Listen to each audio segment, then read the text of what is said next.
Hey guys, welcome back to Quanta.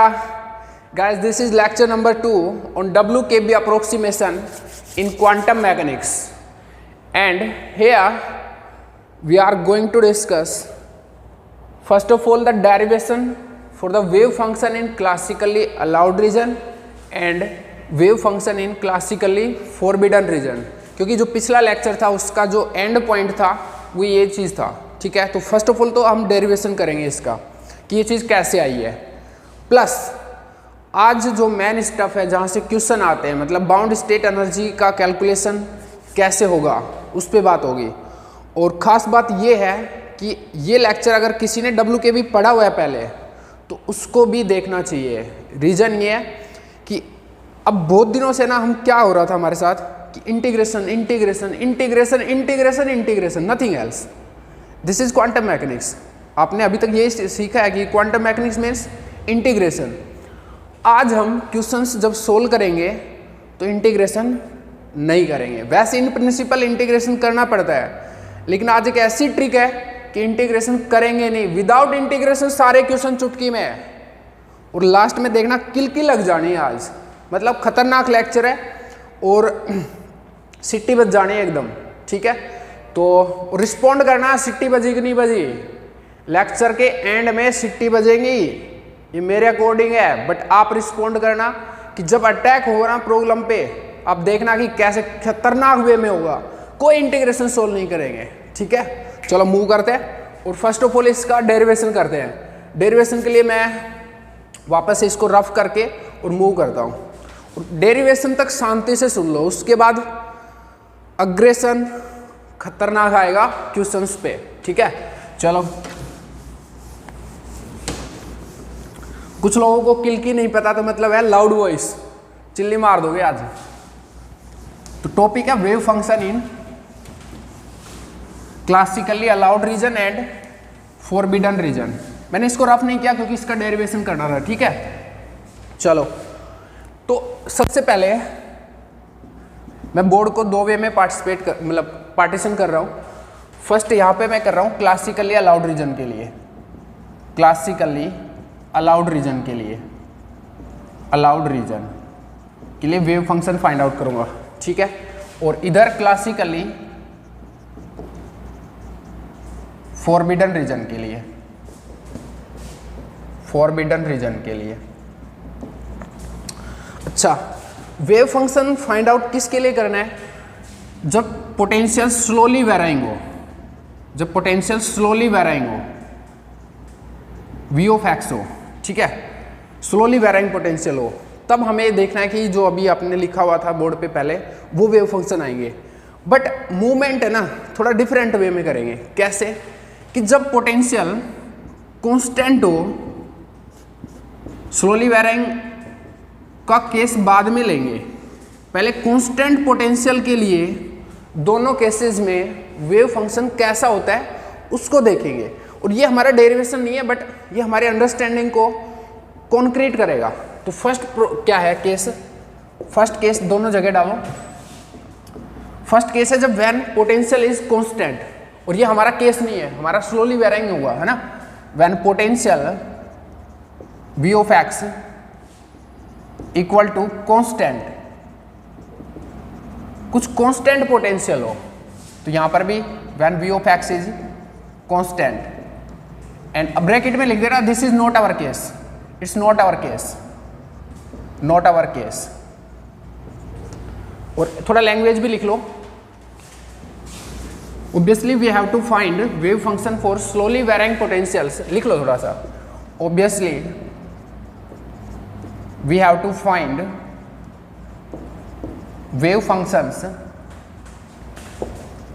For slowly varying potentials, slowly varying potentials, but we are doing first for constant potential, but we are taking first for constant potential, for constant potential, because it will concrete our understanding, ठीक है, ये लिखो, इस चीज़ को लिख लो, फिर मैं इसको रफ करूँगा क्या, ताकि दोनों साइड में कर पाऊँ, ठीक है। इसी रीजन में ही मैं उसको वेव फंक्शन को फाइंड आउट कर दूँ। तो आप इसको लिख लेना कि पहले कांस्टेंट पोटेंशियल के लिए कर रहे हैं, बट ये हमारा केस नहीं है, हमको स्लोली वेराइंग के लिए करना है। अब देखो पोटेंशियल कांस्टेंट है और हमको वेव फंक्शन फाइंड आउट करना है, मतलब श्रोडिंजर इक्वेशन सोल्व करनी है। और वैसे भी WKB मेथड क्या है, by WKB method we find solutions to one dimensional problems, ठीक है, for slowly varying potentials. But अभी कांस्टेंट के लिए तो श्रोडिंजर इक्वेशन सोल्व करना पड़ेगा। For it we have to solve Schrodinger equation. तो श्रोडिंजर इक्वेशन क्या होती है 1D के केस में, minus h cut square by 2m d2 psi of x dx square plus v of x psi of x equal to e psi of x। सही बात है। और जब ये कांस्टेंट है तो मैं इसको कुछ v नोट ले लूँ, v नोट ले लो आप, कुछ v नोट ले लो, ठीक है। अब देखो इसको ऐसे लिख सकते हैं, ये डिफरेंशियल इक्वेशन है, इसको आप ऐसे लिख सकते हो, इसको उधर लेके जाओ, इसको लेके आप e माइनस वी नोट हो जाएगा। e तो कांस्टेंट है क्योंकि एनर्जी आइगन वैल्यू है, e minus v naught psi of x, और ये वाला पार्ट भी minus 2m by h cut square. सही है। इसको मैं इस पूरे स्टफ को माइनस को छोड़ के इसको मैं p square by h cut square लिख सकता हूँ, और यहाँ पर है psi of x d2 psi over dx square, ठीक है। जहाँ पर p क्या है, where p of x is where p equal to under root 2m e minus v naught, p है, ठीक है। और अगर ये x का फंक्शन होता तो ये p ऑफ x हो जाता, ठीक है। और अभी p बाई एच कट को k लिख सकता हूँ, minus k square psi of x, ठीक है। तो ये एक सेकंड ऑर्डर डिफरेंशियल इक्वेशन है। इसका सॉल्यूशन क्या होगा, m square equal to minus k square, complementary function solution होगा ओनली। और m क्या आएगा यहाँ से, प्लस माइनस आयोटा के, यही लिख देते हैं, प्लस माइनस आयोटा के। तो सॉल्यूशन क्या हो जाएंगे, psi of x equal to e का पावर c1 या a, कॉन्स्टेंट लिया मैंने a इंटू ई की power iota plus minus iota के एक्स, जो भी रूट आए आपके वो, ठीक है। तो ये दोनों सॉल्यूशन है, दो सॉल्यूशन है यहाँ पे, 2 सॉल्यूशंस। और जो मोर जनरलाइज सॉल्यूशन होगा वो इन दोनों का लीनियर कॉम्बिनेशन होगा। And general solution will be linear combination of these two. तो ऐसे बोल सकते हैं कि c1 ई की पावर आयोटा के एक्स प्लस c2 ई की पावर माइनस आयोटा के एक्स, ये सॉल्यूशन होगा अगर पोटेंशियल कांस्टेंट है तो, ठीक है। और क्लासिकली अलाउड रीजन में, क्लासिकली अलाउड रीजन का तो बात ही नहीं, क्लासिकली अलाउड रीजन का मतलब है कि E ग्रेटर देन हो पोटेंशियल से। और आप देख सकते हो ये चीज़ थी यहाँ पे, ठीक है। इस स्टफ को मैंने पॉजिटिव लिया है, पी स्क्वायर लिखा है, तभी लिख पाऊंगा ना इसको पी स्क्वायर जब ये कांस्टेंट होगा, मतलब सॉरी पॉजिटिव होगा, ठीक है। तो मैंने ये कंडीशन लेके चला था, मैं ध्यान नहीं रहा बताना। चलो आगे, अभी ये है classically forbidden region. Classically forbidden region का मतलब होता है E less than v of x होता है, पोटेंशियल से कम होती है एनर्जी, ठीक है। तो काइनेटिक एनर्जी नेगेटिव आ जाती है, ठीक है। अब इसमें देखो श्रोडिंजर इक्वेशन क्या हो जाएगी, minus h cut square by 2m d2 psi over dx square plus v of x psi of x equal to e psi of x. कोई दिक्कत नहीं है यहाँ तक। अच्छा इसको सोल्व करो, इसको लिखो d2 psi over dx square और minus 2m by h cut square, इस पार्ट को उधर ले गया, और e माइनस v को वी एक्स को वी नोट ले लिया मैंने, कांस्टेंट है ना, वी नोट ले लिया, v naught psi of x, ठीक है। बट पोटेंशियल ज़्यादा है, पोटेंशियल ज़्यादा एनर्जी से, तो ये नेगेटिव चीज़ है यहाँ पे। इसको पॉजिटिव लिखना है तो मेरे को माइनस साइन बाहर ले लूँ, तो माइनस माइनस प्लस हो जाएगा, और 2m/h² v नोट माइनस ई, माइनस बाहर ले लिया, Sai of x d2 psi over dx²। अभी इस चीज़ को मैं क्या लिख सकता हूँ, k², इस पूरे स्टफ को k लिया मैंने, k² Sai of x d2 psi over dx²। इस बार जो डिफरेंशियल इक्वेशन का जो सॉल्यूशन होगा, जो ऑक्सिलरी इक्वेशन बनेगी, ये आप एमपी में समझ जाओगे ऑक्सिलरी इक्वेशन क्या होती है एक सेकंड ऑर्डर के लिए, ठीक है। वो ये होगी m² = k², रूट क्या हो जाएंगे, m = प्लस माइनस के, और वेव फंक्शन क्या हो जाएगा, psi of x a × e⁻ plus minus kx। इस टाइप के दो रूट आएंगे, एक प्लस के करस्पॉन्डिंग, एक माइनस के करस्पॉन्डिंग। एंड जनरलाइज सॉल्यूशन क्या होगा,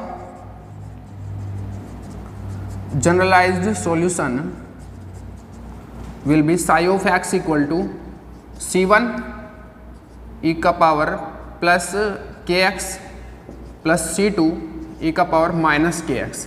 ये जनरलाइज सॉल्यूशन होगा। फर्क क्या है दोनों में, यहाँ पर आयोटा है, अलाउड रीजन में आयोटा है, और यहाँ पर आयोटा नहीं है, ठीक है। और ये थोड़ा जो k डिफाइन किया है ये इस टाइप से है, यहाँ पर e-v0 है k में, ठीक है, यहाँ पे देख सकते हो आप, ठीक है। तो ये तो हो गया जब कांस्टेंट हो। अब सुनना बात, अब केस सेकंड जो कि हमारा केस है, जब पोटेंशियल कांस्टेंट ना हो और स्लोली वेराइंग हो, when potential is slowly varying, when v of x is slowly varying, slowly varying कर रहा है, बिल्कुल धीरे धीरे वैरी कर रहा है। इसका मतलब जो आपके सॉल्यूशन आया है, देखो एक सॉल्यूशन मैं इनमें से उठा लूं तो मैं एक सॉल्यूशन ये लिख सकता हूं कि ये सॉल्यूशन आया था, प्लस वाला उठा के बात कर रहा हूं, ठीक है। तो ये सॉल्यूशन आया था, ये तो था जब कांस्टेंट के केस में, कांस्टेंट पोटेंशियल था तब सॉल्यूशन था। बट अब स्लोली वेराइंग है, since potential is slowly varying, since potential is slowly varying, so we can assume wave function as following।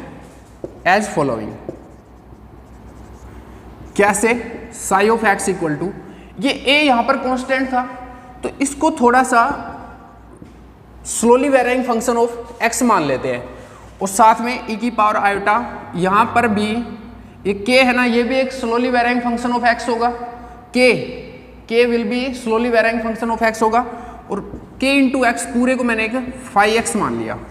तो बोल रहा है ये एक सॉल्यूशन हम गैस कर सकते हैं, एक अप्रोक्सीमेट सॉल्यूशन मान सकते हैं थोड़ा सा स्लोली वेराइंग के लिए, क्योंकि पोटेंशियल कांस्टेंट था तो ये आ रहा था, अप्रोप्रिएट है। और जब थोड़ा सा वेरी कर रहा है तो a को थोड़ा सा वेरी होगा, जो एम्पलीट्यूड है वो वेरी होगा, और यहाँ पर जो फेज है k वो भी थोड़ा सा वेरी होगा। तो और ये स्लोली वेराइंग है, दोनों स्लोली वेराइंग है, ax and phi-x are slowly varying function of x, are slowly varying function of x, function of x। अच्छा एक चीज़ और है, अभी मैं जो सेकंड केस कर रहा हूँ स्लोली वेराइंग पोटेंशियल के लिए, वो सिर्फ क्लासिकली अलाउड रीजन के लिए कर रहा हूँ, क्योंकि क्लासिकली फॉरबिडन रीजन में जस्ट आयोटा का फर्क आता है, बाकी चीज़ें सेम रहेंगी। तो इसको नहीं कर रहे, इसको डायरेक्ट लिख देंगे, ठीक है, और जस्ट इसके लिए कर रहे हैं। तो अब इस स्पेस को हटा देते हैं और उसके ऊपर काम करते हैं। क्लासिकली अलाउड रीजन में कर रहा हूँ मैं, ये ध्यान रहे आपके हेडिंग इस टाइप से हो कि क्लासिकली अलाउड रीजन में स्लोली वेराइंग पोटेंशियल के लिए वेव फंक्शन क्या होगा, ठीक है। चलो, क्योंकि जस्ट एक आयोटा का ही तो फर्क है यार। कहाँ तक आगे, इसको हटाते हैं।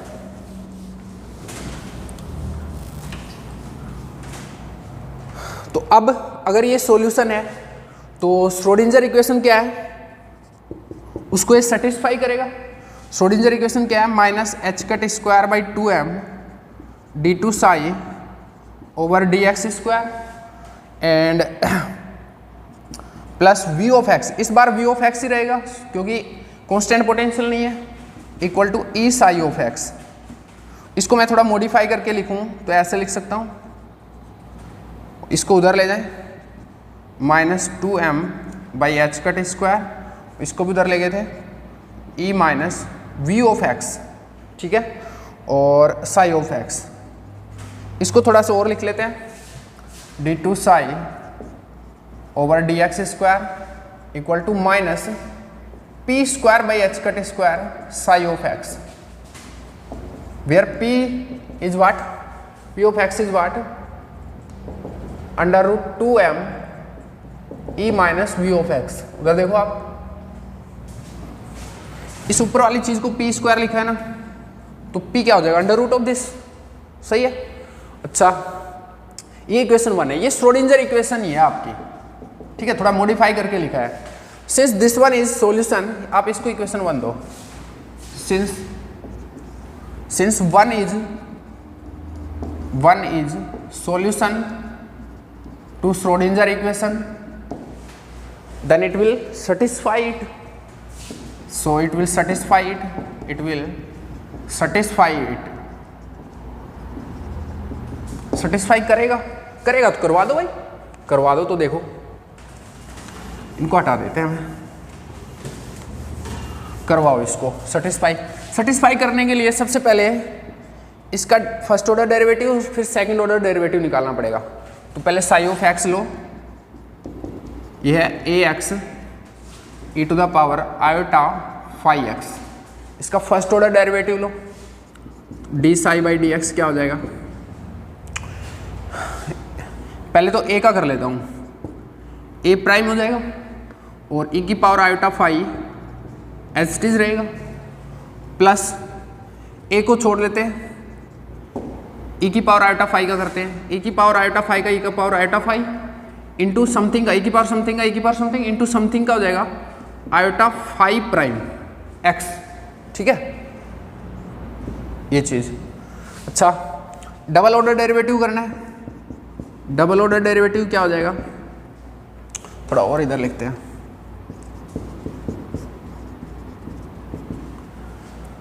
पहले इस टर्म का करते हैं। इस टर्म में दो चीज है, तो पहले इसका कर लेते हैं।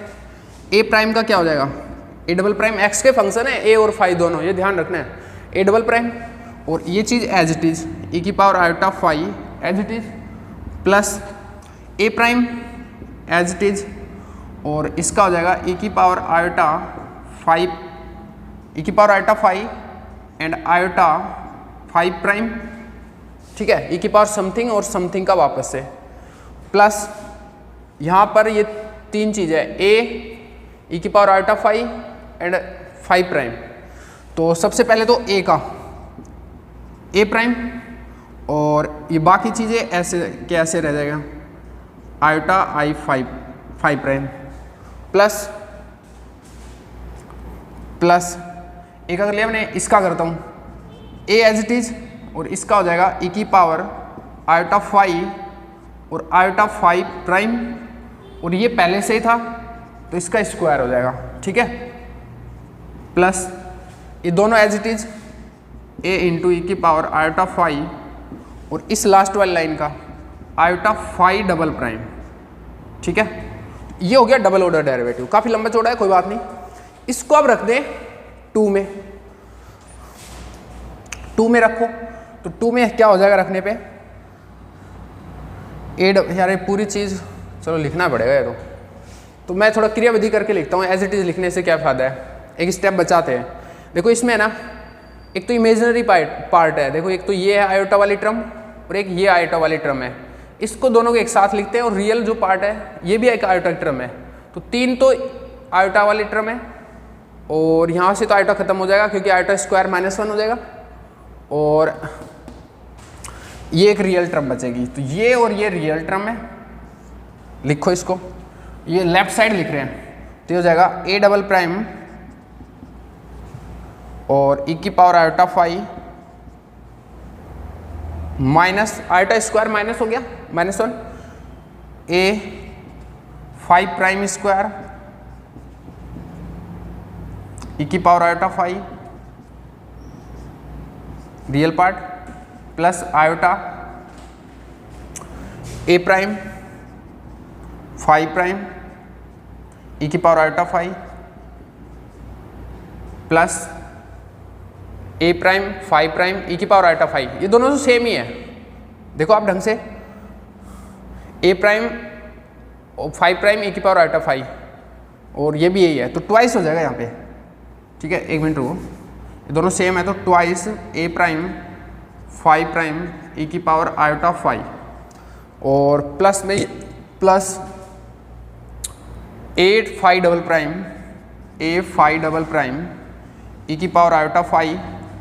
ठीक है, आयोटा बाहर ले लिया और equal to this stuff minus p square और साई भी आएगा यार, साई ऑफ एक्स भी तो आएगा, नहीं नहीं नहीं नहीं नहीं नहीं नहीं, अच्छा ये डबल ऑर्डर डेरिवेटिव ही है भाई, साई ऑफ एक्स बनाना पड़ेगा।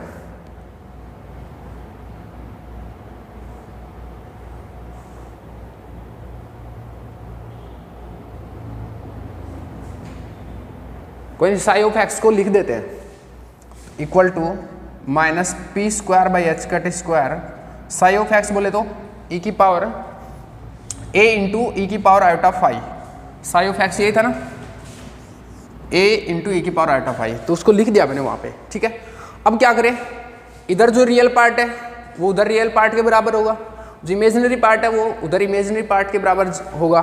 तो अगर कंपेयर कराएं तो इमेजिनरी पार्ट राइट साइड में तो है नहीं, तो दिस थिंग विल बी 0, ये वाली चीज़ 0 और ये इसके बराबर हो जाएगी। मूव करें, चलो इसको हटाते हैं। उन comparing real part and imaginary part on both side, यहां लिख देते हैं on comparing real part and imaginary part on both side.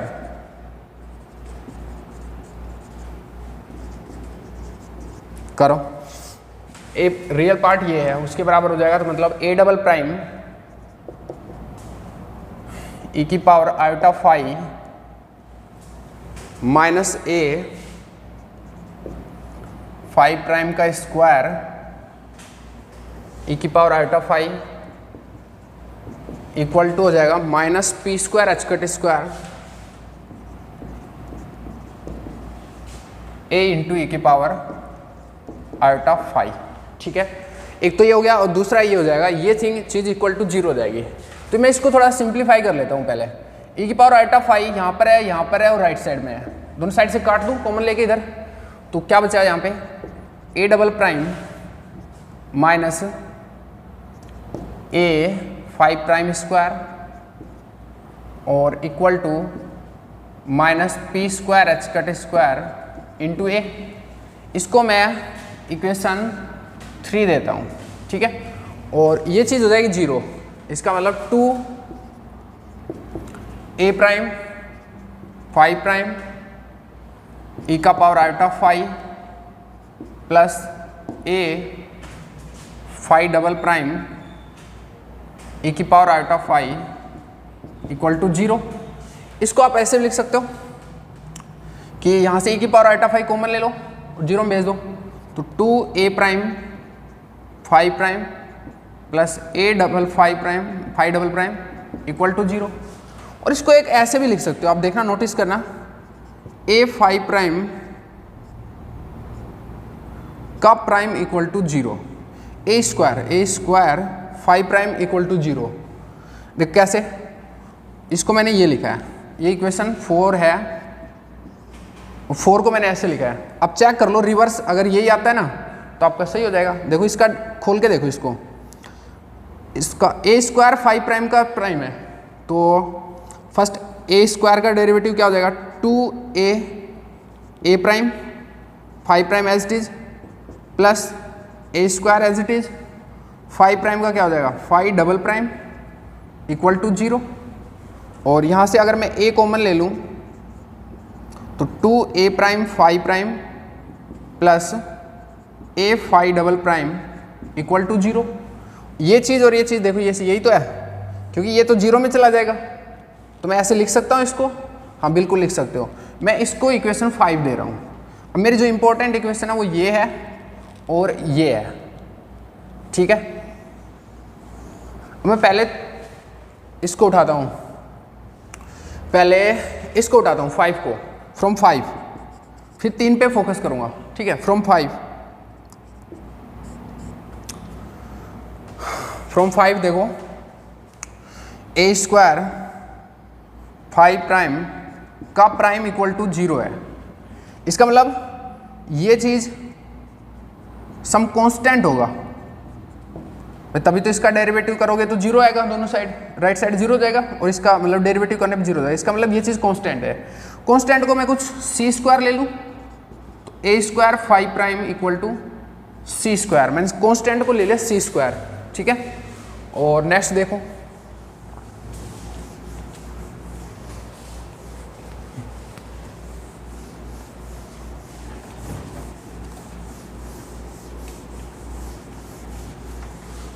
Derivation तक वेट कर लो, फिर फाड़ू लेक्चर आएगा, ठीक है ना। अभी ये चीज़ ज़रूरी है, क्योंकि आप ऐसे एक्सेप्ट नहीं कर सकते। मैंने बोल दिया कि क्लासिकली अलाउड रीजन में ये वेव फंक्शन होगा, आपने रट लिया तो ठीक है, बट समझ में भी आना चाहिए, ठीक है। एक बार समझ में लो, फिर रट लेना बाद में। तो अब देखो इसको, यहाँ से 5 प्राइम इक्वल टू क्या हो गया, या फिर मैं बोलूँ ए इक्वल टू क्या हो गया, ए इक्वल टू हो गया यहाँ पे ए स्क्वायर इक्वल टू हो गया सी स्क्वायर ओवर 5 प्राइम, ठीक है। और ए इक्वल टू क्या हो गया यहाँ से, सी ओवर रूट 5 प्राइम, ठीक है। इसको आप एक एज ए रिजल्ट याद रख लो, इक्वेशन 6, ठीक है। नेक्स्ट फ्रॉम इक्वेशन 3 को उठा के लाओ। देखो 3 को मैं थोड़ा सा, ये दोनों ए कंटेन करती हैं, तो दोनों को उधर ले जाता हूँ, इसको उधर ले आता हूँ। A double prime equal to, a को बाहर ले लिया मैंने, 5 प्राइम का स्क्वायर और minus p square over H cut square. Equation 3 इसमें रिड्यूस हो जाएगी। अब देखो डब्ल्यू के बी अप्रोक्सीमेशन है क्या, वो भी समझो। यहां पर एक और मतलब अच्छी इंफॉर्मेशन निकल के आएगी। डब्ल्यू के बी एक्चुअल में क्या है, ग्राउंड लेवल पे जाके देखो। सिंस अभी अपने को क्या करना है, इस इक्वेशन को सोल्व करना है, बट ये मतलब बहुत ही मुश्किल है, टफ टास्क है, इम्पॉसिबल टाइप ही है ये चीज़ कि आप इस टाइप की डिफरेंशियल इक्वेशन को सोल्व नहीं कर सकते। तो अब सोल्व तो करना ही था, तो हम क्या करते हैं, since this is difficult to solve, this is difficult to solve, so we assume that a double prime x is 0 या is negligible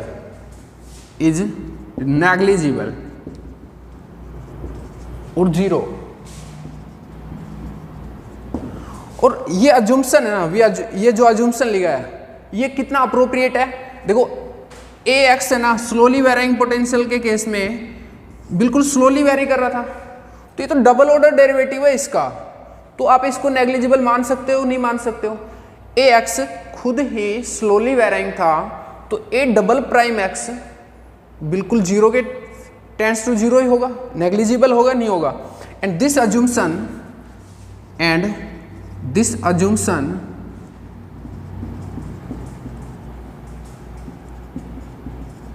is WKB approximation, ये है ना जो assumption, वो WKB approximation है। and it's appropriate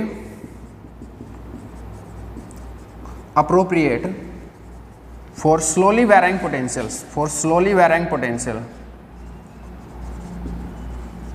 potentials, क्यों appropriate है, because AX is slowly varying,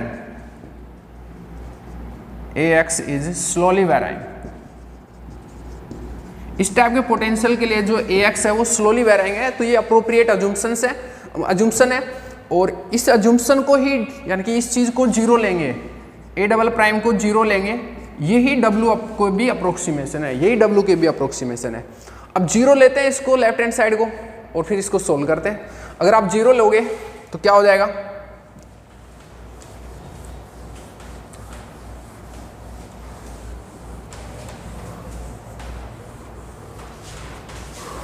देखो जीरो लोगे तो ये चीज जीरो के बराबर हो जाएगी, यानी कि ये स्क्वायर इक्वल टू इसके बराबर हो जाएगा, क्योंकि 5 प्राइम का स्क्वायर इक्वल टू होगा P square over H cut square. और आप बोल सकते हो 5 prime equal to plus minus p by h cut. और अगर आपको याद हो तो ये दोनों एक्स के फंक्शन है, 5 prime x equal to plus minus p of x by h cut. हमने x इसलिए नहीं लगाया था, ये 5 प्राइम है ना, इसलिए नहीं लगाया था कि वो फिर बहुत बड़ा सा दिखता हमको, ठीक है। अब इसको सोल्व करो, ये है d phi by d x equal to plus minus p of x by h cut.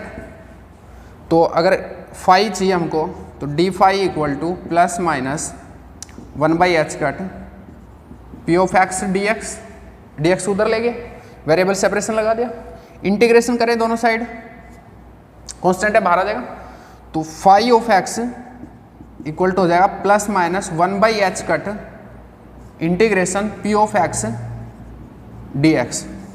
सही है नहीं है। और देखो दो चीज़ थी आप पे, एक तो ए एक्स था, ए एक्स तो ये रहा, सी ओवर रूट 5 एक्स है, 5 प्राइम है, और 5 प्राइम आपको ये चीज़ है, ठीक है। तो अब इक्वेशन 7 और 6 को कंक्लूड करते हुए, 6 को मतलब यूज करते हुए जो वेव फंक्शन है उसको लिखते हैं। देखो hence bye 6 and 7,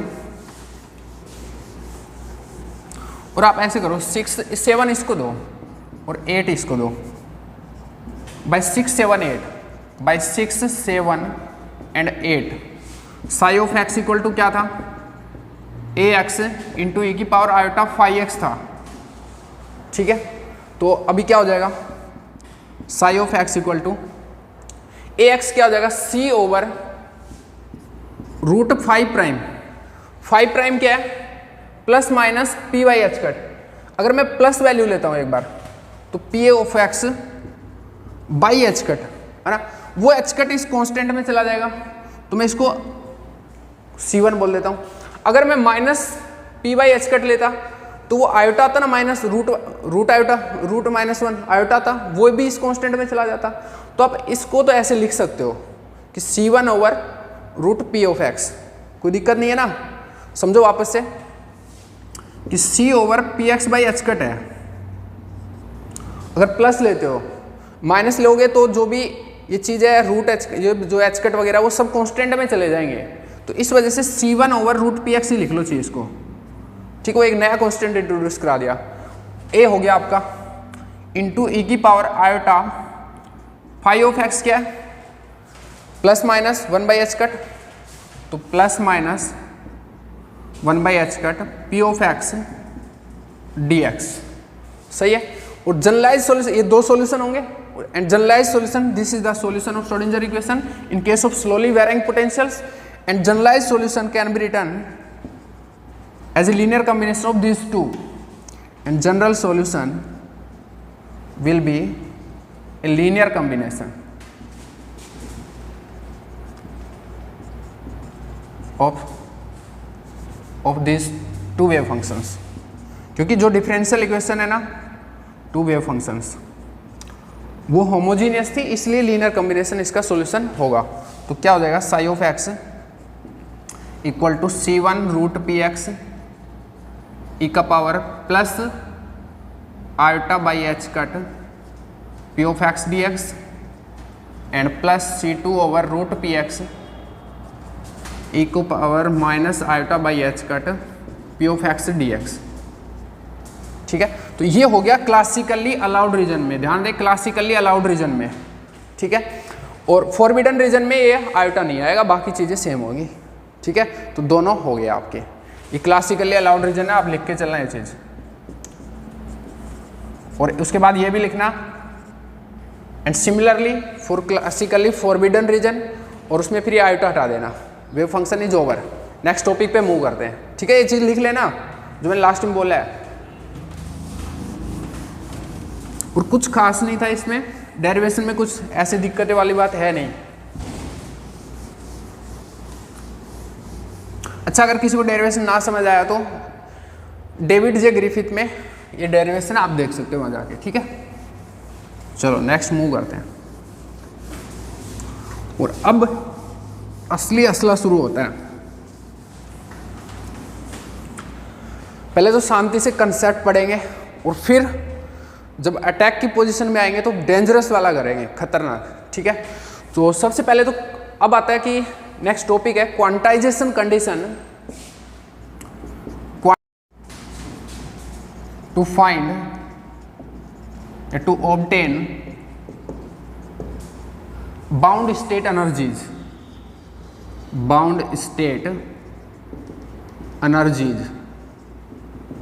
energy eigen value बोल सकते हो, bound state energy eigen values. Schrodinger equation तो सोल्व करते हैं आप अल्टीमेटली। अच्छा, तो अब En मतलब मेन बात है कि En क्या होंगी उसकी बात हो रही है, ठीक है। En या बाउंड स्टेट एनर्जी लिखते चलो, En और bound state energies are found out, energy eigen values are found out by a quantization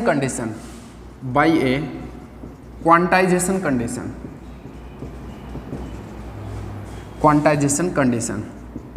अब वो क्वांटाइजेशन कंडीशन क्या है वो लिखते हैं। ये है 1/h कट और P of x dx x1 से x2 एंड इक्वल टू है n पाई माइनस β1 प्लस β2 और ये है n+1 पाई माइनस β1 प्लस β2 का ब्रैकेट। ये है n इक्वल टू 1 2 3 4 के लिए और ये है n इक्वल टू 0 1 2 3 4 के लिए। मैंने बताया था ना कि n कई बार 1 से शुरू होता है और कई बार 0 से शुरू होता है। आपके ऑप्शंस में आपको देखना होता है, तो अगर 1 से स्टार्ट हो रहा है तो आपको ऊपर वाली चीज़ लेनी है इसके इक्वल में, अगर 0 से स्टार्ट हो रहा हो तो इसको लेना है। एक चीज़ आप यहाँ पे नोटिस कर सकते हो कि n की जगह मैं n+1 रिप्लेस करता हूँ अगर मैं 0 के लिए काम करना है तो, ठीक है। जब n इक्वल टू 1 के लिए जो है स्टफ, उसमें अगर मैं n की जगह n+1 रिप्लेस कर दूँ तो 0 वाला सीन हो जाएगा।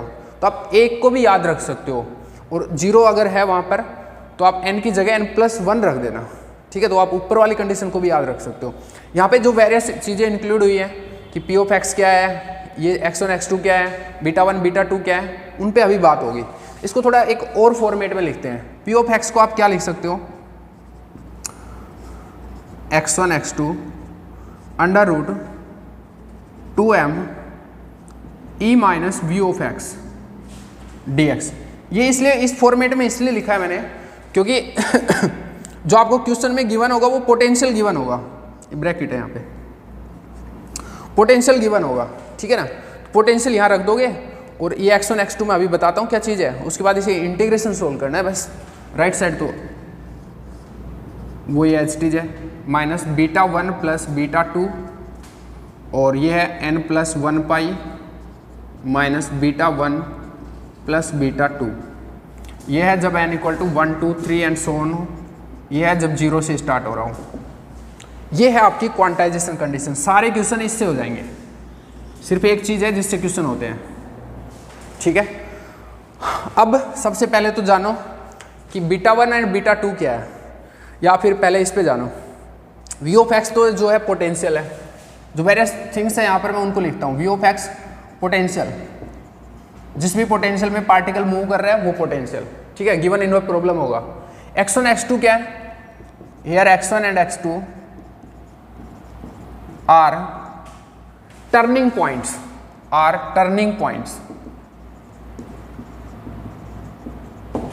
देखो आपको E फाइंड आउट करना है। जो यहाँ पर E लिखा हुआ है ना, यही आपको फाइंड आउट करना है। और टर्निंग पॉइंट्स, और टर्निंग पॉइंट्स कैसे फाइंड आउट होते हैं, and these are, find out भी तो करने पड़ेंगे ना क्योंकि लिमिट लगानी है आपको। And these are found out by this condition. By, देखो टर्निंग पॉइंट पर क्या होता है, kinetic energy zero. Kinetic energy मतलब E minus potential equal to zero. इसका मतलब E इक्वल टू अगर V ऑफ एक्स कर दोगे तो x1 x2 यहाँ से आएंगे। देखो आपको मैं दिखा भी दूँ, जैसे ये वाला आपका पोटेंशियल हो हार्मोनिक ऑसिलेटर का, तो E की कोई एक ऐसे लाइन होगी ना, जो एनर्जी आपको फाइंड आउट करनी है उसकी ऐसे लाइन होगी। तो ये पॉइंट और ये पॉइंट, ये आपके टर्निंग पॉइंट है, ठीक है। और एक खास बात ये है कि जब ये E1 पोटेंशियल है तो E1 पोटेंशियल में V of x symmetric about y axis होता है, तो ये अगर x1 है तो ये माइनस x1 होगा, ठीक है। तो इस टाइप से ये टर्निंग पॉइंट्स है, ये एंड ये। तो x1 तो यहाँ पर ये हो जाएगा और x2 ये हो जाएगा। और अगर पोटेंशियल ऐसा होता, ये वैल होती 0 to L वाली, तो ये टर्निंग पॉइंट हो जाते हैं आपके 0 और L, ठीक है। पोटेंशियल अगर ऐसे होता, हाफ हार्मोनिक ऑसिलेटर पोटेंशियल होता, तो आप ऐसे एनर्जी डालते, तो पोटेंशियल के लिए एक तो 0 और एक ये जो भी पॉइंट आता x1, ये दोनों टर्निंग पॉइंट होते हैं। ये पॉइंट कैसे आएगा, आप पोटेंशियल ये कर दो, E equal to V of x कर दो, half m x1 square, half m omega square x1 square, यहाँ से x1 की वैल्यू आ जाएगी, ठीक है। यहाँ पर भी अगर आपको निकालना होता है x1, क्योंकि ये तो माइनस x1 होगा, तो यहाँ पर ये हो जाएगा E equal to half m omega square x1 square, यहाँ पर ऐसे निकल जाएगा। आई थिंक टर्निंग पॉइंट आपको निकालने आ गए, ठीक है। और उसके बाद है β1 और β2 क्या है, लिखते रहना ये सारी चीज़ें, जितने भी एग्जाम्पल बताएं कि कैसे निकलेगा उस सबको देखते रहना, और क्वेश्चंस करेंगे तो और अच्छे से समझ आ जाएगा। तो टर्निंग पॉइंट इस कंडीशन से निकलते हैं। उसके बाद β1 और β2 क्या है,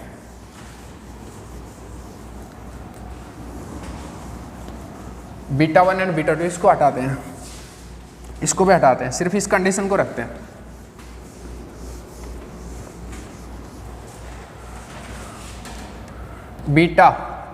बीटा यहां पर phase factor, here beta is phase factor.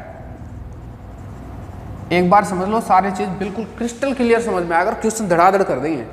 Phase factor है, फेज फैक्टर कितना होता है, फेज फैक्टर बीटा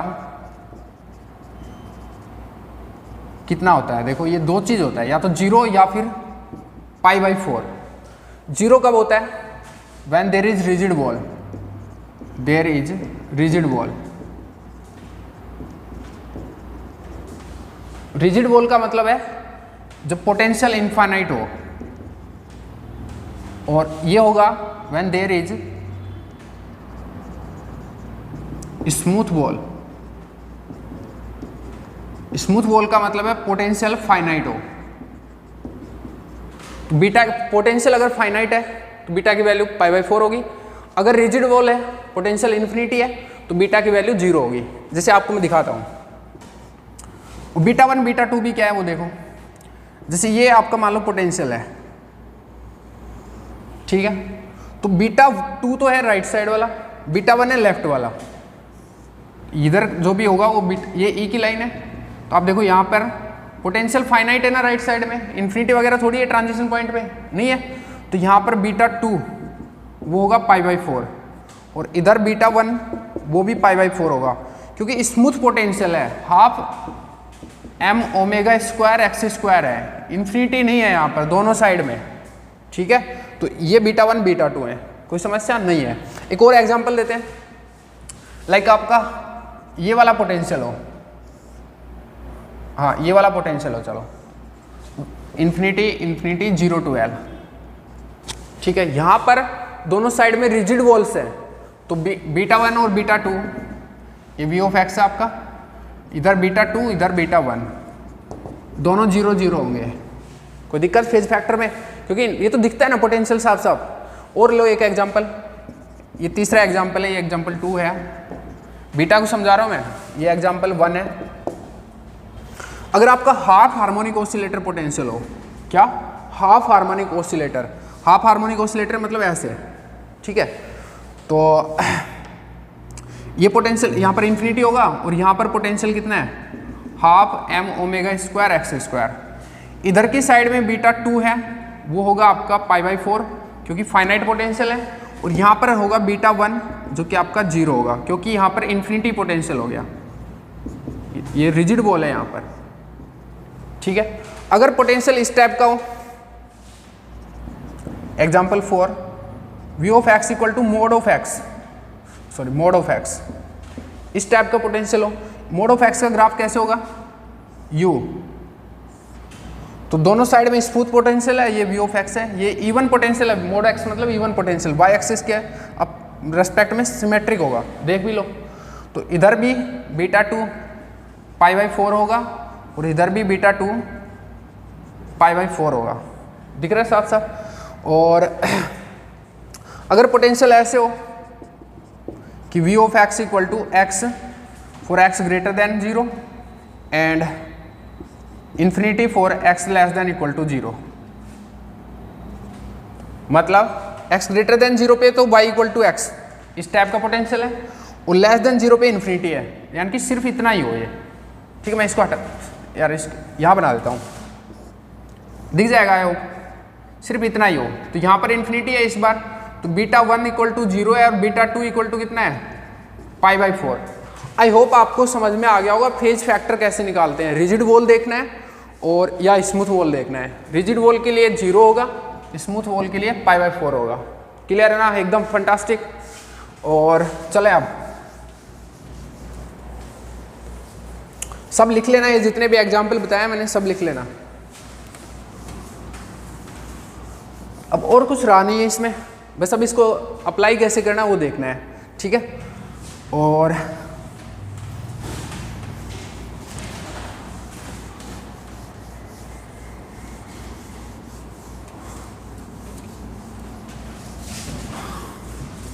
अब ये तो एक मेथड है जिससे EN फाइंड आउट कर सकते हैं, और ये एक इंटीग्रेशन वाला मेथड है, एक लॉन्ग मेथड है, ठीक है। अब एक ट्रिक है, और पहले उस ट्रिक को समझो और उसके बाद क्वेश्चन पे आएंगे, ठीक है। आज जो हम क्वेश्चन करेंगे वो सारे ट्रिक बेस्ड क्वेश्चन होंगे, ठीक है।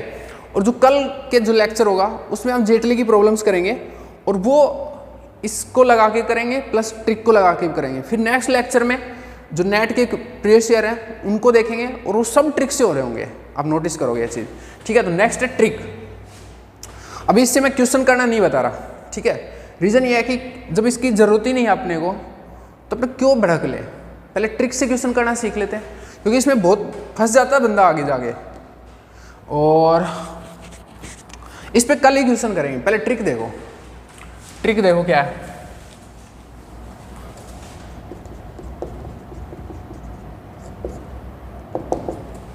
और इसको मैं हटाता हूं अभी, इस पर क्वेश्चन कल होंगे।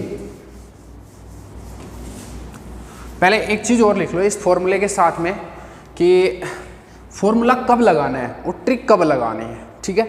तो हैशटैग दे के लिख लो, इससे पहले हैशटैग दे के लिख दो एक, for constant potential, zero potential and odd potentials, apply formula, generalize formula लिख देता हूं मैं, ठीक है। क्वांटाइजेशन कंडीशन ऐसे लिख देता हूं, अप्लाई क्वांटाइजेशन कंडीशन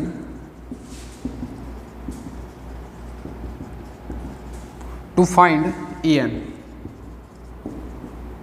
तो ये क्वांटाइजेशन कंडीशन जो अभी लिखाई थी वो कब यूज करनी है, ओड पोटेंशियल 3 चीज के लिए, constant potential, zero potential and odd potentials. Like example देता हूं मैं, एग्जांपल ऐसा हो कि जैसे आपका पोटेंशियल हो इस टाइप से, mgz for z greater than 0 and infinite for z less than equal to 0, ये ओड पोटेंशियल है, ठीक है ना। इसके लिए आपका क्या होगा, क्वांटाइजेशन कंडीशन से क्वेश्चन होगा। और एग्जांपल देते हैं, कुछ ऐसा पोटेंशियल हो लाइक जीरो पोटेंशियल हो, जैसे वेल में इनफाइनाइट स्क्वायर वेल हो, 0 एंड इनफाइनाइट, ये है फॉर 0 to L एंड ये है अदरवाइज। ठीक है, कुछ कांस्टेंट पोटेंशियल हो, लाइक अभी ट्रिक पे बात नहीं कर रहा मैं, अभी ये बता रहा हूँ ये फॉर्मूला कब लगेगा और ट्रिक कब लगेगी, थोड़ा आपको डिफ्रेंशिएट करना आना चाहिए। ये 2 एग्जांपल हो गए, ट्रिक नहीं लगेगी इन केसेज में। तीसरा, जैसे हाइड्रोजन एटम में हो, हाइड्रोजन एटम में पोटेंशियल क्या होता है, -ZE/R, ऑड फंक्शन है, तो यहाँ पर भी ट्रिक नहीं लगेगी। ठीक है, एग्जाम्पल 4,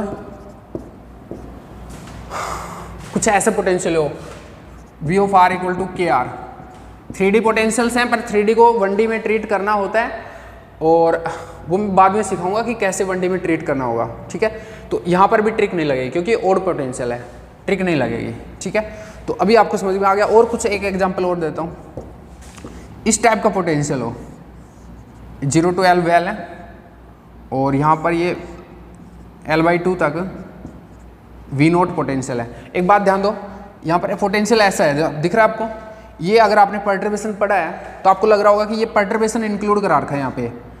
अभी आप जब WKB उसने बोल दिया ना, तो ऐसे मत सोचना कि ये पर्टर्बेशन है, आपके लिए यही पोटेंशियल है। ठीक है, मैं नोटिस करवाता हूँ, ये पोटेंशियल को अगर मैं लिखूँ तो क्या हो जाएगा, 0 to L/2 में तो V0 है, तो आप इसको ऐसे मान के चलोगे, और L/2 से L में 0 है, और इन्फिनिटी अदरवाइज, तो आपको इस टाइप का पोटेंशियल मानना है। और ये कांस्टेंट और 0 पोटेंशियल है, तो ये यहाँ पर भी ट्रिक नहीं लगेगी। और एक हैशटैग दे दो यहाँ पर, इंपॉर्टेंट ये है point, whenever there is a perturbation in the problem, then don't think about perturbation, take it as normal potential, जैसे कि मैंने यहाँ पर लेके दिखा दिया। ठीक है, तो आप पोटेंशियल मतलब कभी भड़क मत बिठा लेना अपने कि perturbation आ गया। Whenever there is perturbation in the potential, then take it as normal potential, normal potential. Don't think about perturbation, don't think about perturbation, perturbation के बारे में नहीं सोचना है। ठीक है भाई, जैसे मैंने यहाँ पर केस बता दिया, क्योंकि ऐसे क्वेश्चन आपने बहुत किए हैं, कांस्टेंट पर्टर्बेशन वाले क्वेश्चन बहुत किए। इसका आंसर भी V0/2 था, EGS। ठीक है ना, ट्रिक से। अब ये समझ में आ गया कि फॉर्मूला क्वांटाइजेशन कंडीशन है वो कहाँ लगेगी, और दूसरा अब आते हैं ट्रिक कहाँ लगेगी, और ट्रिक है क्या, और फिर ट्रिक बेस्ड क्वेश्चन जितने भी हैं उन सबको सलटाते हैं। ठीक है, क्वांटाइजेशन कंडीशन यानी कि ये वाले जो भी क्वेश्चन है मैंने जितने भी लिख दिए यहाँ पर, ये सब कल होंगे। साफ साफ दिख गया कल का काम। चलो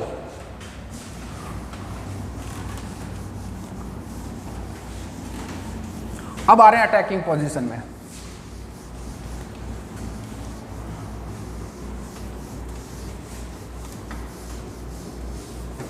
नेक्स्ट है ट्रिक, और ट्रिक है फॉर इवन पोटेंशियल्स, ध्यान रहे even potentials only.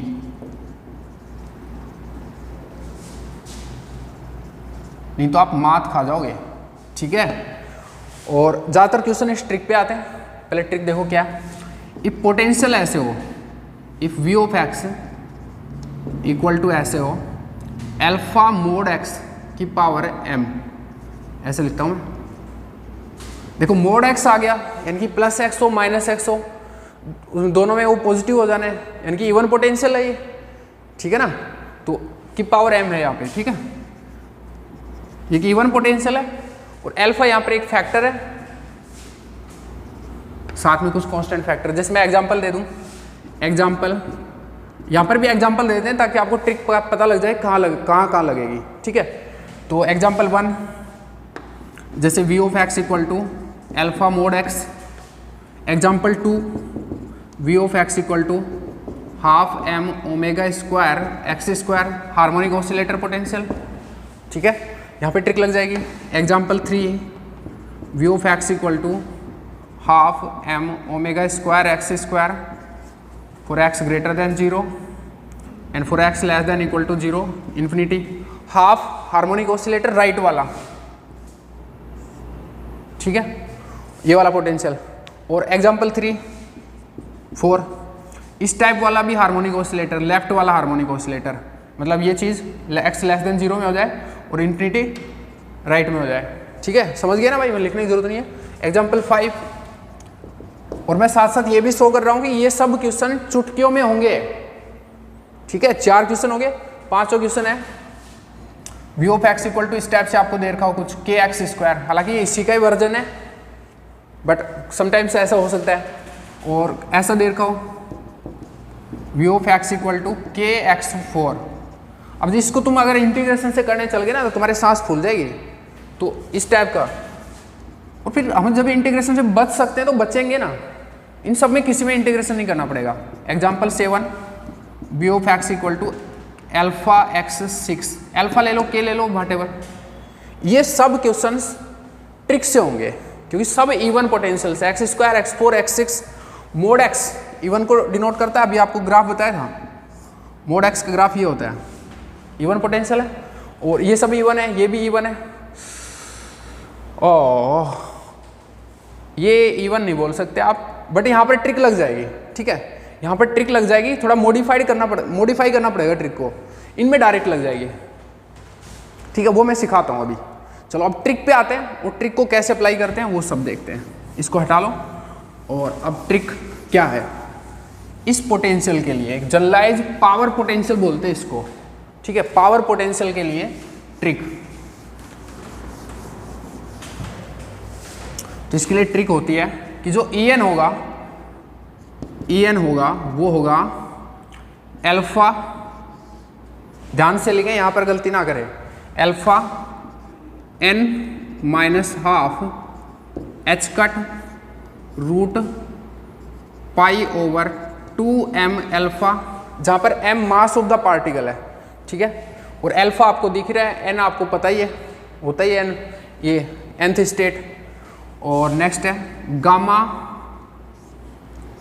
1/m plus 3/2, gamma 1/m plus 1। शकल से मत डरना, लेकिन इंटीग्रेशन करने बैठे हुए ना तो ये शकल अच्छी लगेगी इंटीग्रेशन से, और जब इतने क्वेश्चन करेंगे तो अपने आप ही याद हो जाएगा। Power 2m over m plus 2, ठीक है, और ये तो हो गया पूरा फुल सॉल्यूशन, ठीक है। और अब कुछ खास चीज़ें इसकी और देख लो, ये n के लिए n इक्वल टू 1 2 3 4 के लिए है, n का भी तो पता होना चाहिए ना, 0 वाले के लिए है, 1 2 3 4 के लिए है, ठीक है, तो ये n इक्वल टू 1 2 3 4 के लिए है। अगर n equal to, if you want, और चीज़ लिखता हूँ पूरी, अब पहले ये पॉइंट लिखता हूँ, इट इज फॉर, ठीक है, और दूसरा अगर आपको n इक्वल टू 0 1 2 3 के लिए चाहिए तो n की जगह क्या रिप्लेस करना है, n plus 1। If you want answer, if you want your answer for n equal to 0 1 2 3, इस वाले केस के लिए चाहिए आपको, then replace n by n plus 1, यानी कि n की जगह n प्लस 1 डाल देना अगर ये चीज़ चाहिए तो, 0 1 2 3 के लिए चाहिए तो। अगर आपके क्वेश्चन में n 0 1 2 3 है तो n की जगह n प्लस 1 डाल दो, यहाँ पर जो भी हो जाएगा वो हो जाएगा फिर, ठीक है। तीसरा एक चीज़ और, ये जो फॉर्मूला है आपका, ये दोनों टाइप, दोनों साइड में स्मूथ वॉल है उस केस के लिए है, मतलब इस टाइप के केस के लिए है जिसमें हार्मोनिक ऑसिलेटर बनाऊं, तो ये इस टाइप के केस के लिए है कि दोनों साइड में स्मूथ वॉल है, ठीक है। दिस फॉर्मूला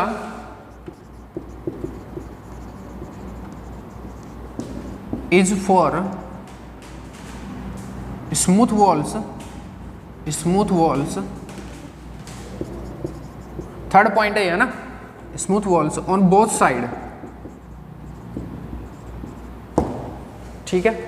तो मतलब β1 और β2 यहाँ पर π/4 थे, इस पर्टिकुलर केस में, ठीक है।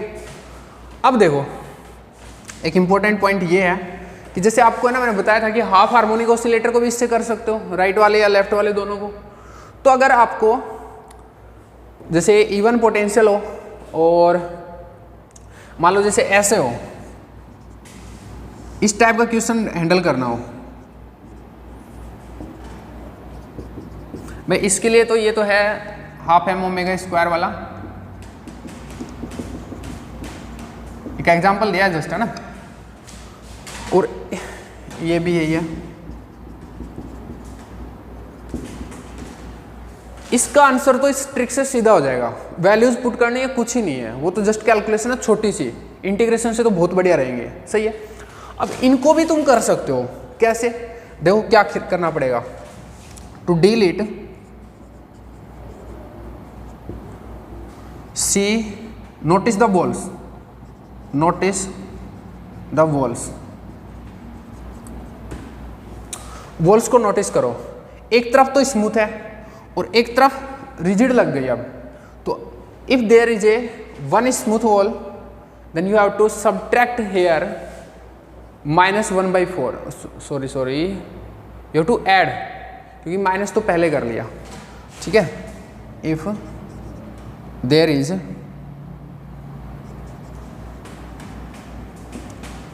One rigid wall, one rigid wall कर दो चाहिए, ठीक है, one rigid wall then add 1/4 in n-12 term. यहां पर है ना n-12 में 1/4 ऐड कर दो, नोटिस कर लेना अच्छे से, ठीक है। ये है ट्रिक और उसमें कैसे काम करना है। अब मैं ये समझाता हूं भी क्यों हुआ ये, ठीक है, ये समझाता हूं। एक बार देखो, जैसे यह हटाता हूं, ये थोड़ा रीजन भी समझ लोगे ना तो अच्छे से समझ आ जाएगा कि ये 1/4 क्यों जोड़ा है। देखो आपकी जो क्वांटाइजेशन कंडीशन थी वो क्या थी, E - v of x dx equal to n pi minus β1 plus β2, यही था n इक्वल टू 1 to 3 के लिए। अब ये n इक्वल टू 1 to 3 के लिए एक चीज, तो ये वाले फॉर्मूले पे बात हुई होगी। अब दोनों तरफ अगर स्मूथ वॉल हो, ये वाली ट्रिक दोनों तरफ स्मूथ वॉल के लिए, तो स्मूथ वॉल हो तो β1 और β2 कितने हैं भाई, π/4 तो यहाँ पर n पाई माइनस π/4 प्लस π/4 ऐसा हुआ होगा उस टाइम, और π/4 प्लस π/4 क्या हो गया, π/2, तो n पाई माइनस π/2, और यहाँ से अगर मैं पाई को बाहर ले लूँ तो n-12 पाई, और ये h कट को मैं इधर से ले आऊँ उधर, तो इस टाइप से ये यहाँ पर लिखा हुआ है, ठीक है। n-12 ऐसे जनरेट हुआ था। अब अगर दोनों तरफ नहीं है, एक ही तरफ है, एक ही तरफ स्मूथ वॉल है, एक तरफ रिजिड वॉल है, तो इसका मतलब यहाँ पर एक ही बार ऐड हुआ होगा, एक ही बार ऐड होना चाहिए था π/4, सही बात है। तो यहाँ पर n- ये चीज होनी चाहिए थी, n-1/4 होना चाहिए था कुल मिला के, ठीक है ना, क्योंकि वो पाई तो निकल जाएगा, मतलब ऐसे बाहर आ जाएगा। तो अब देखो कि फिर ये चीज़ n-1/4 आप यहाँ से ही कैसे फाइंड आउट कर सकते हो। n-12 है, आपने भाई आपने घटा दिया था इसमें से β1 प्लस β2 किया था ना, तो एक π/4 ज़्यादा एक्स्ट्रा घटा रखा है ना, तो उसको अब ऐड कर दो, यानी कि 1/4 ऐड कर दो इसमें। इसलिए ये बोला है मैंने 1/4 ऐड करने के लिए, क्योंकि आपने यहाँ पर दो वॉल को स्मूथ कंसिडर किया हुआ है, बट वॉल एक ही स्मूथ है, तो आपने -1/4 दो बार घटाया था यहाँ पे।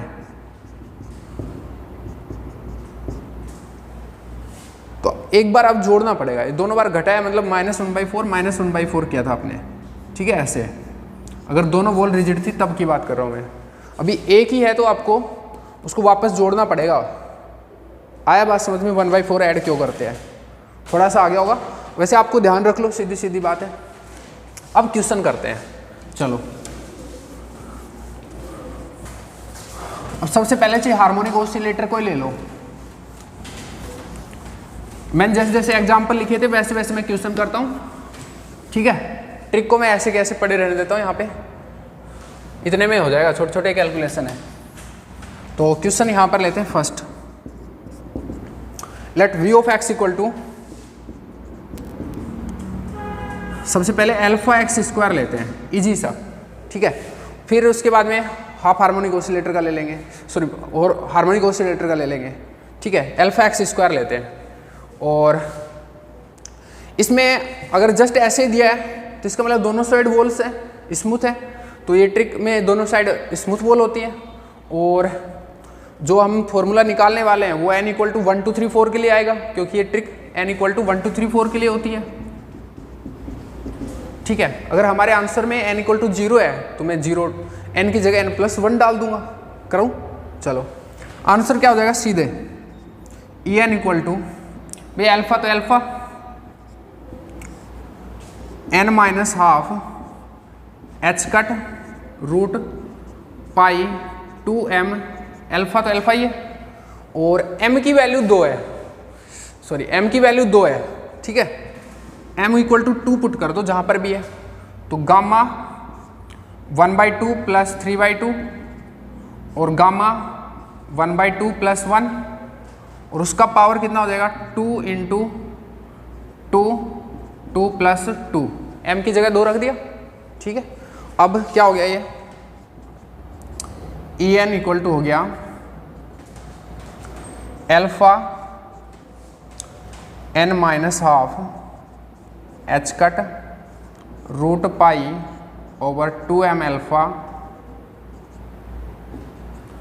गामा कितना हो गया, ये गामा 2 हो गया, 1.5 plus half 3/2 plus half, gamma 2 क्या हो गया 1 फैक्टोरियल यानी कि 1, और ये हो गया गामा 3/2, गामा 3/2 क्या हो गया 1/2 into root pi, half into gamma half, और इसका पावर 2 दूनी 4/4 1, तो ये अब आपका आंसर है। रूट पाई से रूट पाई कट जाएगा, ये 2 ऊपर आ जाएगा, जो भी कैलकुलेशन होनी है वो हो जाएगी, और ये n इक्वल टू 1 2 3 4 के लिए है, ठीक है। और अगर मेरे को n इक्वल टू 0 1 2 3 के लिए लिखना है तो n की जगह n+1 डाल दूंगा।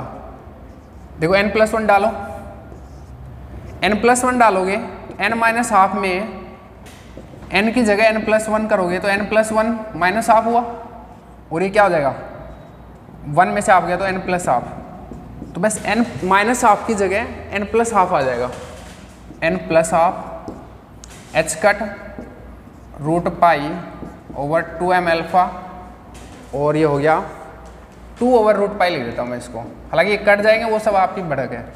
ये आंसर हो गया डायरेक्ट, ठीक है।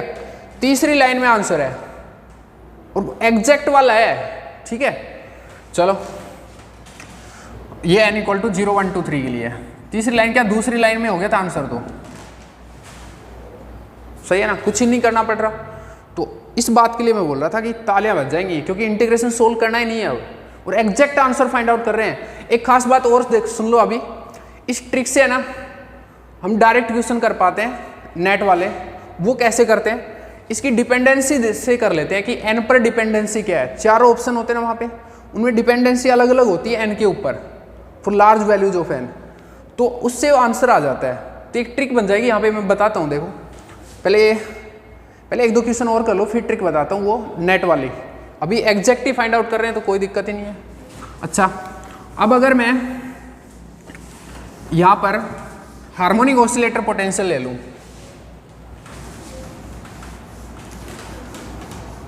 जैसे v of x equal to half m omega square x square ले लूँ, तो भाई अल्फा की जगह क्या हो जाएगा ये चीज़, और आंसर वही रहना है। देखो e N equal to alpha की जगह half m omega square n minus half h cut root pi over 2m alpha gamma 1/2, क्योंकि m की वैल्यू 2 है, उस पर एक्स स्क्वायर है, प्लस 3/2 और 1/m यानी कि 1/2 plus 1, and this is 2 into 2m over 2 plus 2 4/4 यानी कि 1।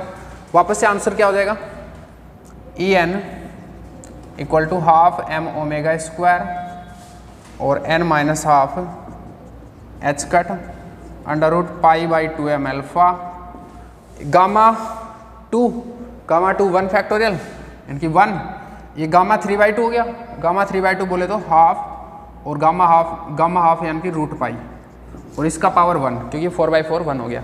ये आंसर है। ये किसके लिए? n इक्वल टू 1 2 3 4 के लिए। और अगर n इक्वल टू 0 रखना है तो यहाँ पर क्या हो जाएगा? n प्लस हाफ, क्योंकि n की जगह क्या रख दोगे? n की जगह n प्लस 1 रख दोगे। n प्लस 1 डालो यहाँ पे, n प्लस हाफ हो जाएगा। तो यहाँ पर मैं लिख देता हूँ उसको भी। ये हार्मोनिक ऑसिलेटर का क्वेश्चन हो गया। Half M omega square n plus half H cut root pi by alpha. Root pi को रूट पाई से कैंसिल कर दो तो 2 चला गया ऊपर, 2 over root 2m alpha answer. और अल्फा की जगह भी वो रख लेना यार, मैं भूल गया, half M omega square, half M omega square और ये n प्लस हाफ हो जाएगा यहाँ पे, ठीक है, क्योंकि n की जगह n प्लस 1 डालोगे। ये हार्मोनिक ऑसिलेटर का क्वेश्चन हो गया। और क्वेश्चन करते हैं, क्वेश्चन नंबर 3।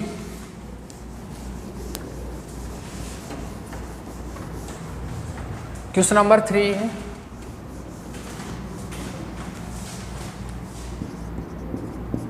अभी देखते रहना, मैं इस ट्रिक में कुछ चीज़ें और बताने वाला हूँ अभी, ठीक है। एक तो इस अल्फा पर डिपेंडेंसी क्या है और इस n पर डिपेंडेंसी क्या है, En का, या फिर पहले उसी को कर लेते हैं, ठीक है। तो dependency on n, dependency of En on n for large values of n, for large values of n। ये ट्रिक आएगी काम में, इसी से जनरेटेड है।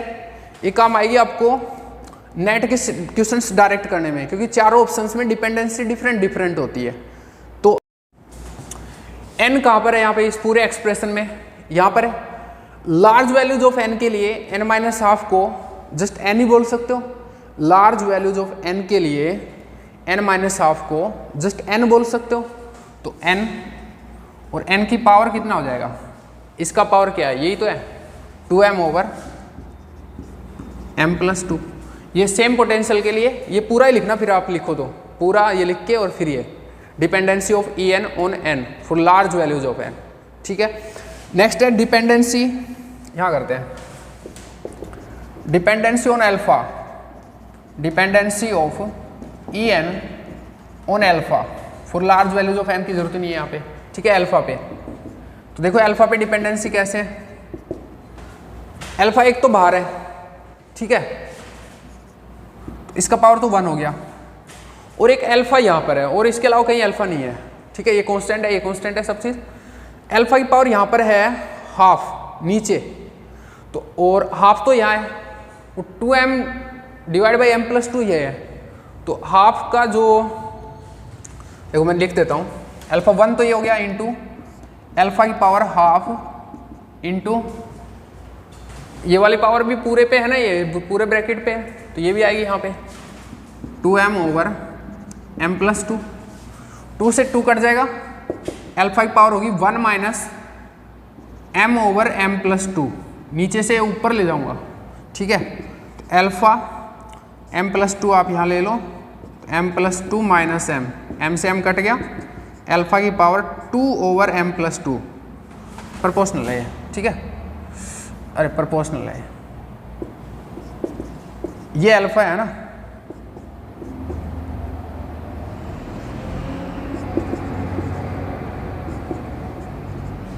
प्रोपोर्शनल टू, अरे यार फिर क्या कर रहा हूँ मैं।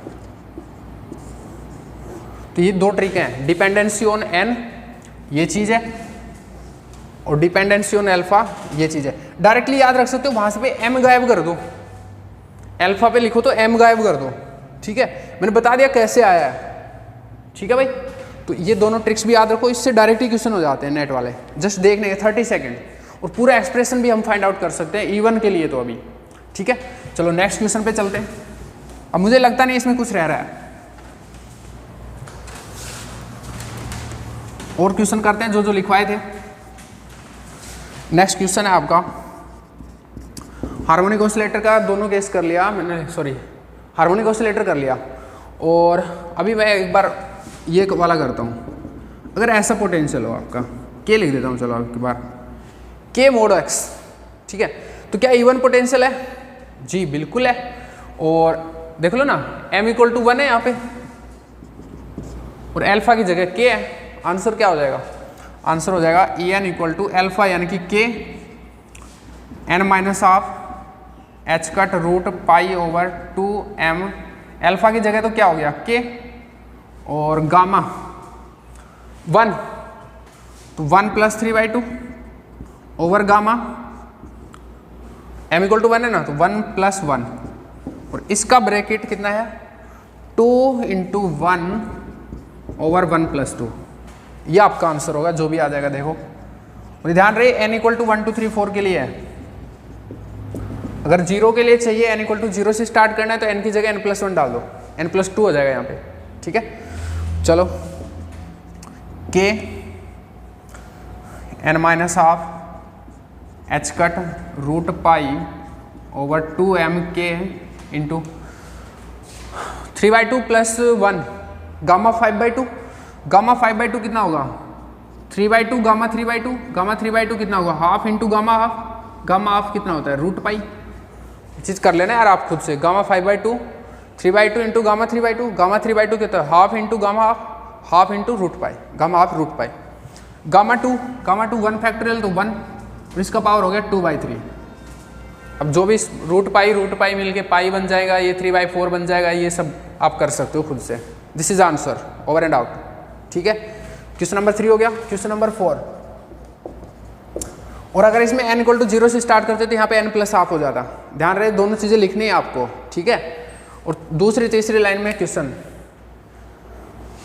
बोलता है ना, आदमी बड़ा होता है, वक्त की डिमांड थी कि इंटीग्रेशन से बचें, बच के आधे तो बचे, कम से कम इवन पोटेंशियल के लिए तो बचे। पसीने आ जाते हैं इवन पोटेंशियल के लिए सोल्व करने में, क्योंकि इंटीग्रेशन में कैसे आता था?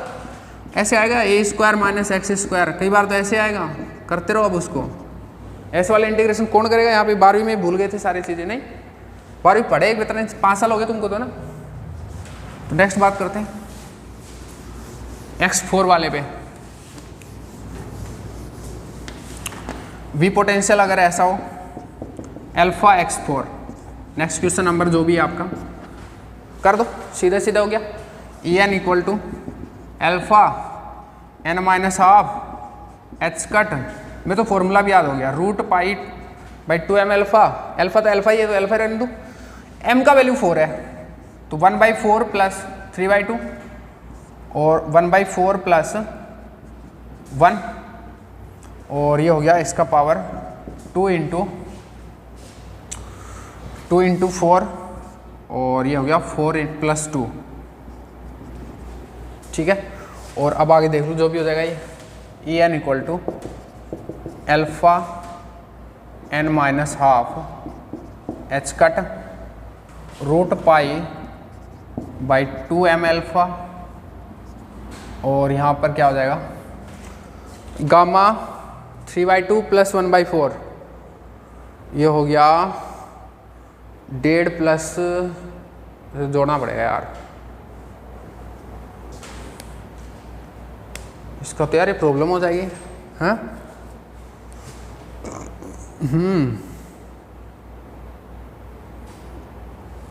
इसका तो कुछ उपाय नहीं है फिर।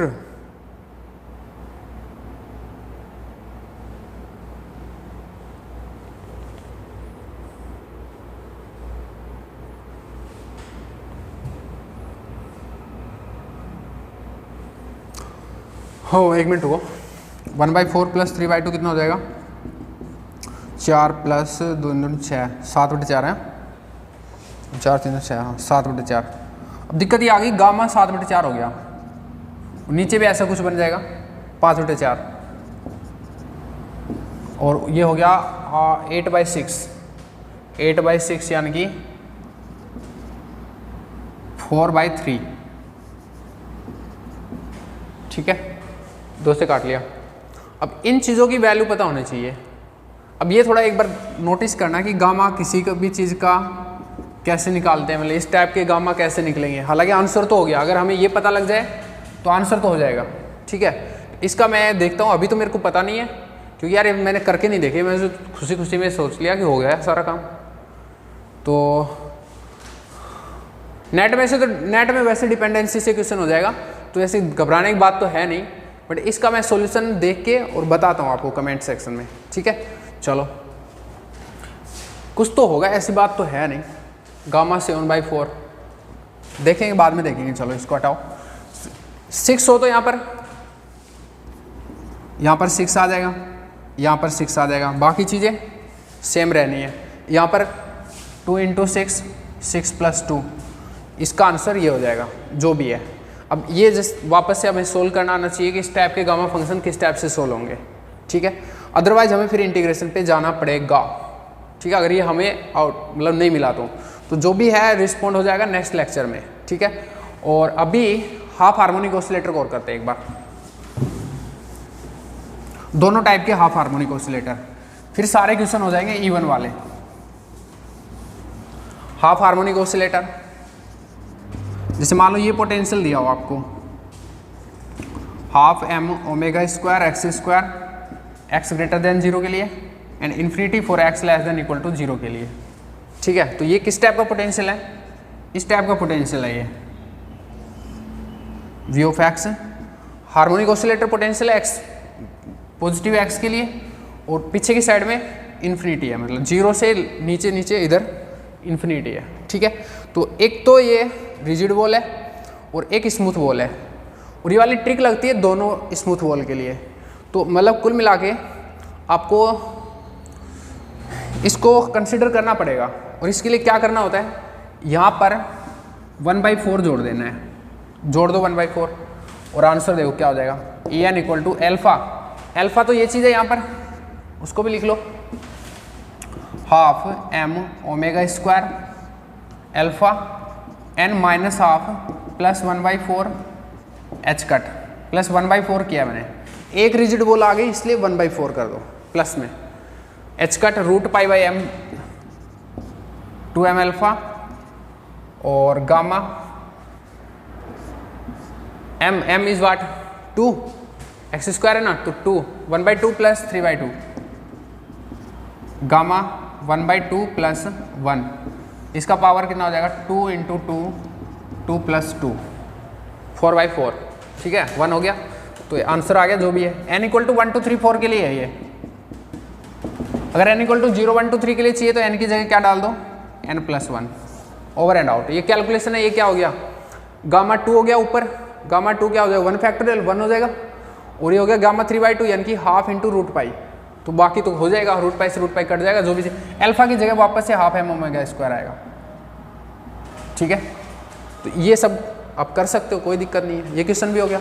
एक अगर इधर वाला हाफ हार्मोनिक ऑसिलेटर होता तो आंसर सेम होगा, क्योंकि उसमें भी एक रिजिड बॉल हो जाएगी। देखो आंसर सेम होगा अगर ये वाला पोटेंशियल होता तो।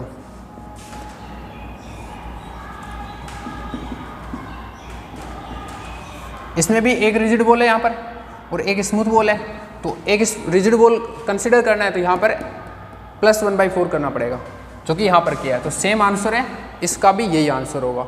तो ये हो गया आज का लेक्चर, और आज के लेक्चर में विदाउट इंटीग्रेशन जितने भी इवन पोटेंशियल्स हैं उनके लिए हम सोल्व कर सकते हैं। एक छोटा सा इश्यू जरूर जनरेट हो गया कि गामा फंक्शन किसी का भी हो जाता है क्या, तो उस चीज़ का कमेंट सेक्शन में देखते हैं। अगर सॉल्यूशन फाइंड आउट हो गया तब तो हमारा भड़क खत्म ही हो गया। ठीक है, और वैसे भी वो कांस्टेंट फैक्टर में आएगा, तो कुछ हद तक तो क्वेश्चन अभी भी हो ही सकता है हमारा। ठीक है, और फिर भी हम एक बार चेक करेंगे और नेक्स्ट लेक्चर में उस पर बात करेंगे। हालांकि 90% काम हल्का हो गया हमारा, इंटीग्रेशन सोल्व करना ही नहीं पड़ा, और 5-7 मिनट में ही हमने देखो 7-8 क्वेश्चन आराम से कर सकते हैं। हर एक क्वेश्चन 1-1 मिनट का भी नहीं है। चलो नेक्स्ट लेक्चर में जेटली साहब पर अटैक, और जो दूसरा प्रोफाइल है क्वेश्चंस का ट्रांसमिशन कोफिशिएंट फाइंड आउट करना, उस पर डिस्कशन होगा। प्लस इसके जो जनरल जो मेथड है, इंटीग्रेशन मेथड है, उससे कैसे प्रॉब्लम्स को सोल्व करते हैं, वो जेटली की प्रॉब्लम्स को उस मेथड से सोल्व करेंगे। ठीक है, उसके बाद एक लेक्चर होगा जिसमें नेट की प्रॉब्लम्स होंगी, और वो इस ट्रिक पर बेस्ड होंगी सारी की सारी। ठीक है, तो इस ट्रिक को ध्यान से अच्छे से रख लो। इस ट्रिक में कुछ लिमिटेशंस हैं कि क्या किसके लिए अप्लीकेबल है और किस n के लिए अप्लीकेबल है, वो सब आपको पता होना चाहिए। ठीक है, चलो नेक्स्ट लेक्चर में मिलते हैं, और वो भी एक्साइटिंग होने वाले हैं, क्योंकि जेटली साहब पर तो हमेशा ही एक्साइटिंग होता है। ठीक है, चलो बताओ मज़ा आया कि नहीं आया आज के लेक्चर में, क्योंकि ये एक वक्त की मांग हो गई थी, और तुम्हारी नहीं, मैं खुद परेशान हो गया था बोर्ड पे कर करके इंटीग्रेशन। ठीक है, चलो मिलते हैं, bye bye, see you. Comment हो तो भाई लेक्चर में देखो, इसको बनाने में टाइम बहुत लगता है, ऐसी चीज़ें बनाने में बहुत टाइम लगता है, अभी ट्रिक जनरेट करनी पड़ती हैं ऐसी चीज़ें। ठीक है, और बहुत एनालिसिस, मतलब बहुत ज़्यादा एनालिसिस करके और फिर चीज़ें बाहर आती है। अब देखो वो थोड़ा बहुत भी दिक्कत हुआ एनालिसिस में, थोड़ी बहुत भी मतलब कमी रही, तो इस टाइप की सिचुएशन जनरेट हो गई। तो इनको सबको पहले करके देखना पड़ता है, ये बहुत सारी चीज़ें। तो अपने इफ़र्ट्स जो मतलब जो मेरे इफ़र्ट्स हैं, थोड़ा सम्मान दो, लाइक शेयर और कमेंट ये सब करते रहो, क्योंकि मैं इससे ज़्यादा कुछ नहीं चाहता तुम लोगों से, सिर्फ शेयर लाइक कमेंट, इसके अलावा कुछ नहीं चाहिए। सॉलिड स्टफ मिल रहा है, आप इसके लिए देख सकते हो इस चीज़ को। तो ठीक है, चलो बाय बाय, मिलते हैं नेक्स्ट लेक्चर में।